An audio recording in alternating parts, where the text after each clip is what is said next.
Assalamualaikum dan selamat sejahtera. Okey, saya nak tanya dekat korang semua, siapa yang tak kenal Asus? Asus, Asus, tak kisahlah korang nak sebut macam mana. Yang penting saya yakin semua orang kenal. Dan actually dalam video ni Asus ada hantar sebuah gaming PC yang korang boleh nampak dekat belakang tu, yang guna komponen dari Asus, Asus ROG, XPG dan jeng-jeng AMD. Dan selalu bila kita dengar nama ataupun branding ROG, Republic of Gamers, obviously kita akan kaitkan dia dengan gaming kan. Dan sama juga dengan PC yang dekat belakang ni, memang dia sangat-sangat capable untuk gaming, tapi dalam masa sama dia juga ada beberapa feature yang boleh dimanfaatkan oleh creator. Contoh macam 3D artist, interior designer, apa lagi, animator, orang nak guna untuk rendering, encoding, editing. Tak kisahlah, basically orang yang nak guna horsepower yang banyak dekat dalam sebuah PC ni selain untuk gaming. Jadi kalau korang semua berminat, jangan pergi mana-mana. Saya Adli dari Mona Lisa. Jom!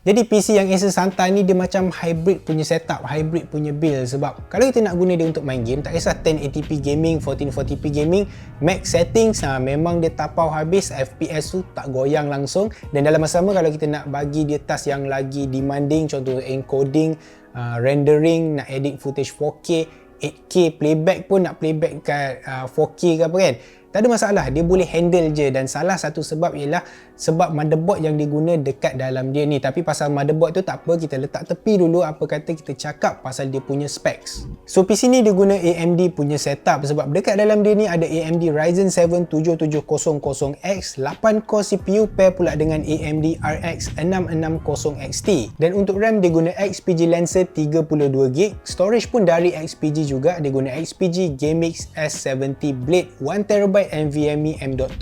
Dan semua komponen ni Asus pasang dekat motherboard Asus ProRX 670E Creator Wi-Fi. Basically motherboard ni memang top of the line punya motherboard. Memang overkill kalau kita nak guna dekat PC gaming je. That's why saya cakap yang dia ni macam hybrid punya gaming PC. Untuk Ryzen 7 7700X ni, dia CPU yang ultra fast dan ultra expensive. Harga dia ni memang piau punya dan ada sebab kenapa. Walaupun ada CPU lain yang lagi laju dari 770X ni, tapi dia still ada performance yang kita tak boleh nak deny lah, sangat-sangat bagus, tak kisah untuk gaming ataupun untuk rendering. Kalau ikutkan Intel i7-12 700K lagi laju dari dia dengan harga yang lebih kurang. Tapi since kita nak manfaatkan motherboard ProArt ni, that's why kita orang decide untuk guna CPU ni. Jadi apa yang special sangat dengan motherboard Asus ProRX 670E Creator Wi-Fi ni? Basically motherboard ni motherboard terbaik lah untuk creator yang nak guna platform Ryzen 7 series. Dan memandangkan ni AMD, possibility untuk diorang kekalkan platform AM4 ni untuk 4 ke 5 tahun akan datang tu tinggi. Jadi even kita kena spend lebih sikit sebab motherboard ni boleh kata agak mahal, at least kita boleh guna dia dalam jangka yang lama lah kan. Plus dia support Wi-Fi 6 dengan built-in Wi-Fi module, so agak future proof dekat situ untuk at least 4 ke 5 tahun akan datang dan mungkin lebih lagi. Dan saya rasa nama ProArt tu memang sesuai lah dengan motherboard ni, sebab memang dia ni art tau. Design dia sangat cantik, minimal gila dan tak over sangat, macam most high performance motherboard. Saya bukan nak cakap design motherboard lain tu tak cantik, bukan. Kebanyakan motherboard dari ROG memang actually bagi saya agak nice lah kan, dengan dia punya option. Design dia ada LED dia ada screen dia. Bagi saya personally cantik, cuma macam saya cakap tadi, design dia ni lebih matang, nampak lebih professional, clean. Dan since motherboard ni support Ryzen 7 series, dia guna soket LGA 1718. Basically dia ada 1718 pin dekat soket sendiri, dekat soket motherboard tu. Sebab dekat CPU ni dia dah tak ada pin, tak tahu kenapa diorang decide untuk buat macam tu. Kononnya lagi secure, lagi flexible untuk kita nak tukar CPU katanya. Dan untuk RAM slot yang ada dekat motherboard Asus ProArt ini, dia cuma support RAM DDR5 sahaja. Dia dah tak support dah RAM DDR4 yang kita pakai sebelum ni. Dan maksimum total RAM yang dia support ialah 128GB dan dia ada 4 DIMM slot. So bermakna satu slot tu maksimum dia 32GB. Macam yang saya guna sekarang ni 32, tapi 2 biji RAM lah saya guna. Satu RAM 16GB running at 4800 MHz punya frekuensi. So boleh kata RAM ni pun antara yang laju lah yang kita boleh dapat dekat market sekarang as a user biasa kan, user normal. Dan motherboard Asus ProArt ni actually dia ada je headroom untuk kita nak overclock, tapi tu bukan tujuan dia sebenarnya. Maybe headroom tu disebabkan dia ada dynamic overclocking. Basically overclock tapi yang secara automatic. So kalau kita guna task-task biasa yang kita bagi dekat CPU, macam yelah buat benda ringan-ringan je, dia akan running macam biasa. Tapi bila dia detect kita guna CPU tu, guna core banyak, perlukan power lebih lagi, dan motherboard tu dengan secara automatik akan overclock CPU kita. Tapi korang jangan risaulah, actually korang boleh set secara manual berapa banyak dia nak overclock, berapa limit dia, so korang tak payah risau pasal yelah komponen ataupun hardware korang tu rosak. Dekat motherboard ni juga support USB-C quick charge 60W. So kalau casing korang tu ada USB Type-C port dekat depan, korang boleh guna dia untuk nak charge phone lah kan. Sebab kebanyakan smartphone sekarang memang dah support fast charging and dia guna Type-C to Type-C ataupun Type-C to Lightning kan. Jadi sambil korang guna PC, korang boleh charge je phone korang dekat situ. Dan walaupun ni benda kecil, tapi actually susah lah nak jumpa motherboard yang support fast charging macam ni. So it's a nice thing to have. Dia tak adalah penting sangat ataupun memainkan peranan sangat kan, sebab dia charging je, dia bukan data transfer. But entahlah, bagi saya benda ni best. Sambil kita guna PC, kita boleh charge phone directly guna fast charging. Dan saya dah test guna smartphone Realme yang support fast charging dan memang betul lah dia yelah fast charging lah. Next, untuk storage, Asus ProArt X670E ni dia ada 4 M.2 slot. Yang main dia guna Gen 5 dan 3 lagi slot guna Gen 4. Jadi korang boleh manfaatkan NVMe yang high speed, dan benda ni memang main peranan yang agak besar bila kita nak render. Tak kisahlah render video, render After Effects, render 3D. Basically motherboard ni akan allow kita untuk transfer data dengan sangat laju. Jadi bila kita nak render tu, dia nak tarik data dari storage kita memang tak ada restriction. Untuk PCIe slot ni dia ada 3, 2 Gen 5 dan 1 Gen 4, dan saya tak nak go into detail sangat lah. Tapi apa yang korang perlu tahu is that M.2 dan PCIe slot dekat Asus ProArt ni memang laju dengan bandwidth yang besar. Dan actually untuk PCIe Gen 5 yang 2 saya cakap tu, dia ada perbezaan sikit antara dua ni. Satu dia guna Gen 5 X16 dan satu lagi Gen 5 X8. Dan sama juga dengan Gen 4. Gen 4 dia guna X4 kalau tak silap saya, dan dia ada bandwidth sharing lah dengan M.2 slot yang Gen 4 tu. Tapi macam saya cakap, saya tak nak go into detail sangat. Yang ni korang boleh google sendiri, sebab kalau tak video ni akan panjang sangat dan membosankan. Beralih kepada I/O ports pula, yang ni memang bersepah dekat bahagian belakang ni. Dia ada dua USB-C yang support Thunderbolt 40GB, bukan gigabytes tau, tapi gigabits. Diorang juga dah label lah semua port dengan speed masing-masing, so senang kita nak tengok. Lepas tu dia ada dua lagi USB Type-C 20GB, dan macam korang tengok dia ada 7 USB-A 10GB. Basically semua ni laju except for satu USB-A untuk BIOS. Yang ni kita buat-buat tak nampak je lah. Dan apa yang best is that dia ada dua LAN port yang support 10GB dan 2.5GB. So memang nice untuk user yang nak guna dia dengan NAS. So NAS ni basically local server yang external untuk kita nak archive ataupun simpan file-file kita. Jadi contoh kalau videographer dia nak simpan footage-footage 4K dia akan letak dalam NAS.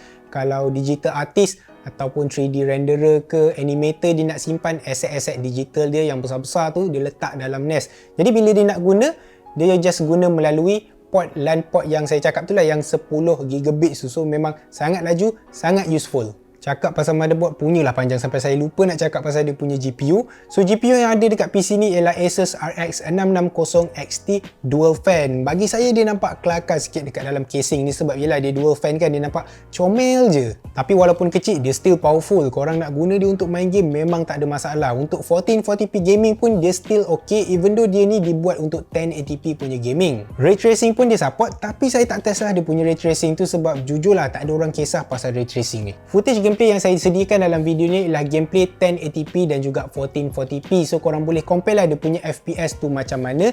Cuma saya kena bagi tahu korang yang footage 1440p tu saya guna dekat monitor ultra wide, monitor yang ratio dia 21:9 bukan 16:9 macam monitor biasa, tapi lebih kurang sama je lah dia punya FPS. But yelah, korang kena ingat yang 1440p saya ni guna more pixel dari 1440p monitor biasa.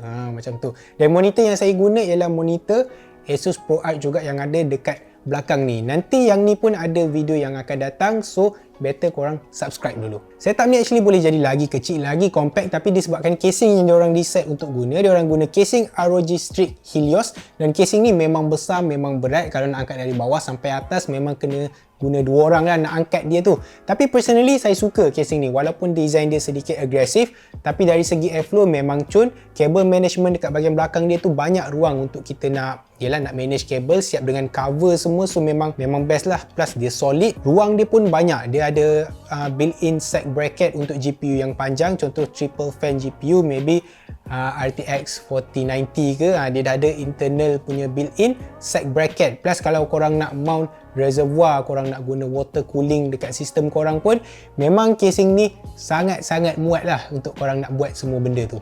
Jadi casing ni datang dengan 4 kipas 140, 3 dekat depan as intake dan satu lagi dekat bahagian belakang as exhaust. Dan dekat PC ni juga dia orang guna AIO ROG Strix LC2 360 ARGB, bukan main panjang nama dia. Dan since Ryzen 7 770X ni memang cepat panas bila on load, compare dengan CPU lain, memang kita perlukan cooling yang cukup lah. Dan setup yang Asus hantar ni memang ngam gila. Masalah suhu, so far saya guna dia untuk gaming at max settings, tak ada isu lah, dia maintain sejuk. Cuma disclaimer, saya guna dia dalam bilik yang ada aircon.